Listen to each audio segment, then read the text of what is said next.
Go. Hello EKA members, especially anybody that is new to the EKA, welcome.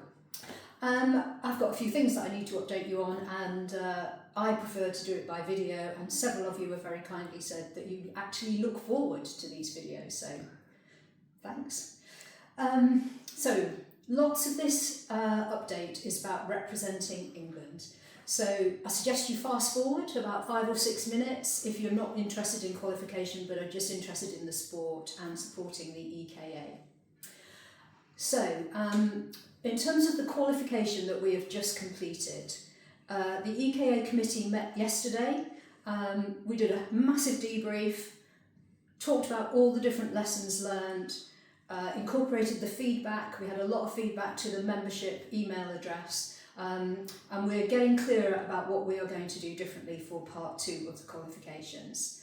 That will be things like more clear, concrete criteria, more consistent judging. And that part 2 qualification is likely to be across August and September to take into account holidays, school holidays, outside school holidays, etc. So those qualifications will be for the competitions that are taking place in October and November.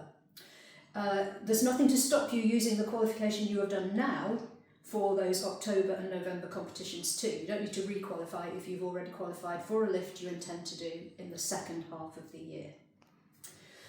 So a little bit about York. Registration is open, and registration is through the EKA website members portal. This is where you will have uploaded your qualification sets. Any questions? Contact the membership at englishkettlebells.org email box. The registration period closes on the 11th of April at midday, so not long. I still haven't done it. I need to get my act together. I would encourage you, if you haven't done it, to also get your act together. We have been looking at the registrations we've got so far, and we've been looking at our captain for York. And the EKA committee have chosen Peter Hayward, little drum roll, Peter Hayward to be our captain for the England team in York. Peter's a very experienced lifter. He's lifted in Worlds and Europeans, particularly with the IUKL, so he's a great candidate. Whenever Peter has travelled with England, he has always given me feedback on the team captain and what he's particularly thought they did well.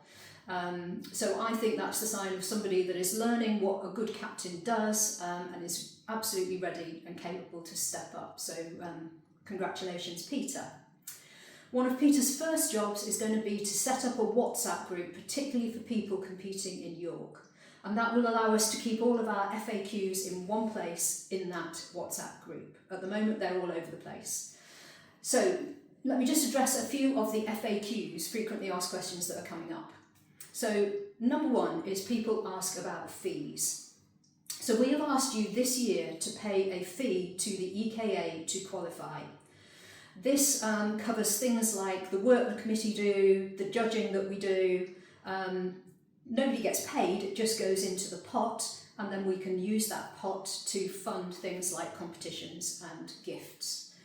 So that's the EKA licence fee. That EKA licence fee allows us to reduce the fee we charge for each qualification lift to just £10. And that's £10 for a 10-minute lift, it's £10 for a half marathon 30-minute lift. Previously, lifts had been more than that, and the longer the lift, the more you paid to qualify. So if you're doing multiple qualifications, you will actually save money this year through the licence fee and the reduced qualification lift fee. So that's the EKA fee, £25. Then there is a licence fee for the IUKL. So everybody has to pay this. And this covers your participation in any IUKL competition in 2026. There is also another licence fee for the WKSF to cover your competitions for them in 2026. Both those licence fees are in euro. Those licence fees are half the price that other people pay because the EKA has a corporate membership, or a federation membership, which means that we pay a licence fee for you, and therefore your individual licence fee is halved. So that's the different licence fees. The next FAQ is around anti-doping. Several emails have gone out about this. You should have the info you need now. And particularly there is a Facebook group for this competition where information is reiterated in there. You need to do the anti-doping training course online if you are competing at under 23 or adult. Veterans do not need to do this unless they are competing in the adult class or they are the coach of somebody who is under 23 or an adult. So even if you're a veteran coach, if you're coaching those people under 23s and adults, you do need to do the qualification. Your certificates then need to be sent to Greta. Again, if you've read the emails, you know exactly who Greta is and you know her email address. And that qualification is in place for 1 year. So you don't need to do it again until this time next year. Next question is about therapeutic use exemptions, which lots of you are learning about as you've done the anti-doping training. So I did it last year and I haven't yet done it again this year. So what I'm about to tell you, think of it as in pencil rather than in pen. I don't think you need a TUE unless any meds you are taking are performance enhancing. So use WADA to double check if your meds are performance enhancing. If they are, you need a TUE. And you need that TUE whatever your age, because any of you could be called for anti-doping testing. And if a banned substance is found, you will be fined and you will be banned. You will be banned from the Federation and you will be banned from the EKA as well. And we don't want that. We will be told by the IUKL, by Greta, if anybody has registered and entered the competition and not done the anti-doping training. I mentioned FAQs. Another FAQ we're getting is about body weight. So if you enter at a particular body weight, what happens if you are over? Honestly, it's never happened. We have always managed to get every athlete in at the correct body weight. I understand the challenges of it. I do it myself every single competition. So you've got a month still, try and make that weight. There is some flexibility around frequency of weigh-in and when you weigh in. So the IUKL will let you weigh in more than once. You can weigh in, I'm 0.3 over, what am I going to do? Maybe you go for a run, maybe you find a sauna, maybe you wait until the next day. So you can weigh in more than once and you can weigh in the following day, but obviously the weigh-in has to be before the lift that you're going to do. So that's where the flexibility is. If you weigh in under the weight group that you have entered, I suggest you have a bottle of water nearby and you sip the number of mils that would take your grams or kilograms to 0.1 above what your weight is. I mentioned there was a Facebook group. This is where all the international people will be seeing all the comms. So keep the FAQs within the Pete Hayward WhatsApp group rather than us asking all of our questions to the international community. So after York, we have a few more competitions coming up.